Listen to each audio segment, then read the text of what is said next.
1 วันการใช้ชีวิตในเมืองใหญ่ประเทศไทยเนาะก่อนอื่นก็ขอบคุณพี่ๆหลายๆเด้อที่เข้ามาติดตามที่เข้ามาให้กำลังใจที่เข้ามาแนะนำการใช้ชีวิตในเมืองใหญ่ประเทศไทยสบายดีสวัสดีครับผมมื้อนี้เราก็กำลังสิออกไปซื้อกับข้าว1 วันของการใช้ชีวิตในเมืองใหญ่ประเทศไทยเนาะเรา2คนก็จากบ้านจากครอบครัวมาอยู่เมืองไทยมาหาเงินอยู่ที่ประเทศไทยพี่น้องเพื่อครอบครัว เพื่อคนทั้งบ้านมีอยู่มีกินเนาะก็ขอบคุณประเทศไทยขอบคุณคนไทยที่ให้โอกาสพวกเรา2คนได้มาหาเงินอยู่ประเทศไทยเนาะมื้อนี้เราก็สิได้ออกไปซื้อกับข้าวมาให้เมียเนาะเพราะว่างานที่เมียเฮ็ดเป็นงานแม่บ้านเนาะงานแม่บ้านกินเองเด้พี่น้องไปกลับแบบซี้นะเข้างาน9โมงเลิกประมาณ6โมงแบบซี้นะยามมื้อเช้าก็ต้องออกไปซื้อกับข้าวให้นางเพื่อที่จะมากินแล้วก็ไปทำงาน กับข้าวอยู่บ่อนเมียทำงานน่ะมันค่อนข้างที่จะหายากแหน่พี่น้องเนาะก็เลยแบบว่ายามมื้อเช้าก็ต้องออกไปซื้อกับข้าวไปซี้นะแล้วก็ช่วงเย็นก็เมียกลับมาจากที่ทำงานก็อาจจะไปซื้อในตลาดไปซี้เนาะแต่ว่ายามมื้อเช้านี่ก็เราก็ทำหน้าที่ออกไปซื้อกับข้าวให้เพิ่นไปซี้นะมากินเพื่อที่จะไปทำงานพี่น้องประมาณนี้เนาะยามมื้อเช้าก็บรรยากาศมื้อนี้ก็รู้สึกว่าบรรยากาศก็ดีแน่พี่น้องเนาะ ช่วงนี้ก็ฝนก็บ่ค่อยตกเลยพี่น้องเนาะมีแต่แดดกับแดดไปซี้นะก็เลยแบบว่าแบบหน้าฝนกับหน้าแล้งนี่แยกออกบ่ออกเลยพี่น้องว่าอันไหนหน้าฝนอันนั้นหน้าแล้งไปซี้นะบางมื้อก็แดดคือหน้าแล้งเลยไปซี้นะบ่มีฝนเลยพี่น้องเนาะแต่ว่าก็บ่มีฝนหลายมื้อแล้วล่ะพี่น้องเนาะประมาณนี้เนาะชีวิตในเมืองใหญ่ประเทศไทยก็ประมาณนี้แหละพี่น้องเนาะยามมื้อเช้าก็เราก็ออกมาซื้อกับข้าวทุกมื้อพี่น้องเพื่อที่จะไปให้เมียไปกิน บ่อนที่ทำงานนำแล้วก็กินยามมื้อเช้านำแบบซี้นะชีวิตก็วนเวียนอยู่แบบนี้แหละพี่น้องเนาะก็หาไปสู้ไปกราบใดที่เฮายังมีลมหายใจกราบใดที่เฮายังมีเหือมีแรงเนาะก็มีพี่ๆคนไทยหลายๆคนก็แบบให้คำแนะนำหลายพี่น้องการใช้ชีวิตในเมืองไทยซี้นะก็ขอบคุณเนาะขอบคุณหลายๆเด้อที่เข้ามาแบบว่าแนะนำการใช้ชีวิตแล้วก็ขอบคุณที่ในความเมตตาแบบว่าที่มีให้เฮา2คนผัวเมียที่มาสู่งานมาหาเงินอยู่เมืองไทย เพื่อลูกพี่น้องเนาะหาเงินทุกมื้อนี่ก็เพื่อลูกเพื่ออนาคตของลูกเพื่ออยากให้แบบลูกเหมือนคนอื่นแบบซี้นะมีอยู่มีกินแล้วก็เพื่ออนาคตตัวเองนำแบบซี้นะพี่น้องเนาะเพราะว่าอยู่บ้านเฮามันก็หาเงินก็ยากแบบซี้นะถ้ากลับไปอยู่ก็บ่ฮู้ว่าสิใช้ชีวิตจั่งใดถ้าเฮาบ่มีเงินทุนแบบซี้นะเฮาก็เลยว่าอยู่เมืองไทยมันมีโอกาสหลายกว่าบ้านเฮาแบบซี้นะก็เลยต้องมาอยู่ไทยก่อนพี่น้องเนาะในช่วงที่แบบว่าอายุยังบ่ทันหลายแบบซี้นะเฮาก็อยากมาหาเงินอยู่เมืองไทยก่อน วันหนึ่งเฮาอายุหลายเฮาก็สิได้กลับเมื่อใช้ชีวิตอยู่บ้านแต่ว่าถึงวันนั้นเฮาก็หวังว่าสิมีเงินเก็บสักก้อนหนึ่งเนาะกลับเมื่อใช้ชีวิตอยู่บ้านกับครอบครัวกับลูกกับหยังแบบซี้นะพี่น้องแต่ว่ามันก็เป็นอนาคตเฮาก็แนมบ่เห็นดอกว่าอนาคตเฮาสิเป็นจั่งใดแบบซี้นะเฮาทำมื้อนี้หรือว่าปัจจุบันนี้ให้ดีพี่น้องเนาะหาเงินหาทองก็ตั้งใจเก็บเงินแบบซี้นะอันใดที่มันบ่จำเป็นเฮาสองคนกับ เมียก็สิบ่ใช้พี่น้องเนาะก็ใช้สิ่งที่มันจำเป็นซี้นะก็มีหลายๆคนพี่ๆหลายๆคนก็คือประหยัดแท้แบบนี้คือมันต้องประหยัดเนาะเพราะว่าเฮาก็แบบ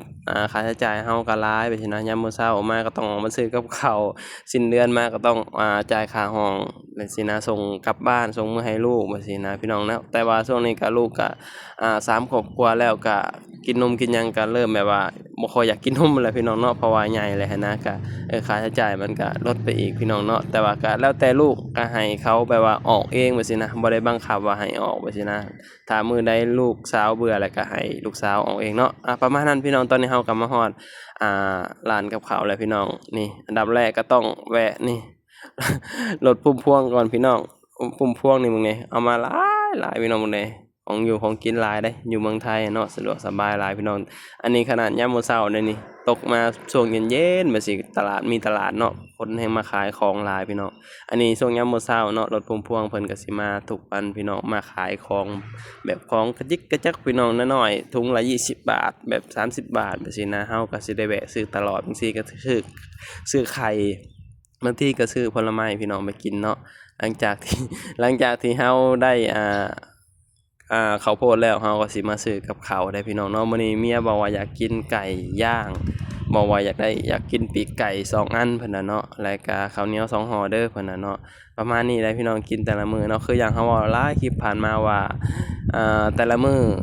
เฮาก็สิใช้เงินประมาณ80บาท90บาทไปสินะบางทีก็100เนาะสำหรับเมียไปสินะเพิ่นซื้อกับข้าวกินเองเด้ส่วนเฮาก็ไปกินข้าวอยู่กับนายจ้างไปสินะไปทำงานแล้วก็กินข้าวกับนายจ้างก็มันก็ประหยัดไปอีกแบบหนึ่งได้พี่น้องเนาะแต่ว่าเมียก็สิแบบเปลืองแหน่แต่ก็พยายามที่จะแบบประหยัดกันให้ได้หลายที่สุดแบบซี้นะพี่น้องเนาะนี่แหละเฮาก็ได้ไก่2ไม้แล้วก็ข้าวเหนียว2ห่อเนาะบาดนี้เฮาไปกับข้าวแล้วพี่น้องก็สิได้กลับห้องเนาะได้ข้าวเหนียว2ห่อแล้วก็ไก่ย่าง2ปีกแล้วก็มีข้าวโพดเนาะนี่ร้านพ่อใหญ่นี่ขายดีพี่น้องเนาะยามมื้อเช้านี่ลูกค้าเพิ่นหลายได้ขายน้ำแทบบ่ทันแบบซี้นะพี่น้องเนาะบัดนี้เฮาก็กลับห้องก่อนบัดนี้พี่น้องนั่นแหละชีวิตแต่ละมื้อเฮาก็สิประมาณนี้แหละพี่น้องแต่ละมื้อยามมื้อเช้ามาก็สิออกมาซื้อกับข้าวให้เมียเนาะเพื่อที่จะไปกินที่ทำงานนำแล้วก็กินยามมื้อเช้านำพี่น้องนี่7-Eleven เปิดตลอด24ชั่วโมงพี่น้องบรรยากาศยามมื้อเช้าก็สิประมาณนี้อันนี้เป็นตลาดช่วงเย็นๆนะพี่น้องคนมาขายของหลายๆเนาะช่วงเย็นเมียเพิ่นก็